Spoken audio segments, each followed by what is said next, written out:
সরকার অন্তর্বর্তীকালীন সরকার বলছে নিন্দা জানাইছে সেনাবাহিনী বলতেছে তার মক্কায় আমরা আবারও ইংলিশ সরকারের মধ্যে আহ্বান আপনাকে পুতুল বানানোর জন্য দেশের মানুষ রক্ত জানায় যদি মেরুদণ্ড সোজা করে এদেশের মানুষের নিরাপত্তা দিতে পারেন তাহলে সরকারে থাকুন, না হলে স্বেচ্ছায় পদত্যাগ করুন।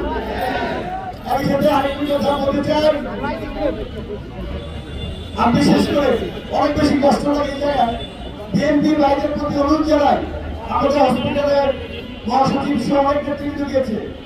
আমরা দেখতে পেরেছি জাতীয় পার্টির আগের মহাসচিব রাঙ্গা বলেছিলেন খালেদা জিয়ার বাথরুমে সিসি ক্যামেরা লাগাইতে। একমাত্র স্মার্ট সিটি বসুন্ধরা, আধুনিকতায় এক ধাপ এগিয়ে।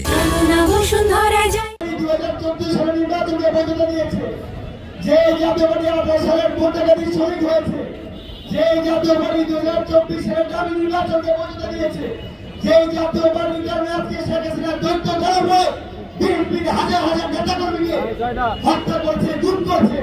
আজকে আমরা কেন জানি বিভিন্ন জায়গায় জাতীয় পার্টির প্রতি তারা রক্ষা কবচের ভূমিকা অবতীর্ণ হয়ে শুনতে পাই। আমাদের প্রতি খুব কষ্ট লাগে। বিএনপির প্রতি আহ্বান, ইসলাম বিরোধী দলের সংগ্রামের প্রতি আহ্বান, এই 28 সাল থেকে এই বাংলাদেশের আলোর প্রতীকের হয়ে যে বিভিন্ন রাজপথে ছিল, স্বাধীন হওয়ার পর যদি তাকে এভাবে হামলা করতে পারে, হত্যার উদ্দেশ্যে আমরা কেন্দ্রের সমন্বয় ছিলাম, আমাদের নিয়ে যেভাবে হামলা করেছে, তাহলে আপনাদের কিন্তু আর কারো মিথ্যা হওয়ার সুযোগ নাই। জাতীয় পার্টি আওয়ামী লীগের বিরুদ্ধে সবাই একসাথে যুদ্ধ করতে হবে। এই যুদ্ধে সবাইকে অংশগ্রহণ করার আহ্বান জানায়। একে আমাদের ছাত্রলীগের পরিষদের অনেক ক্যাটাগরি আহত আছে, অনেকে থাকতে পারছে না, তাদের সুস্থতার জন্য দোয়া চাই।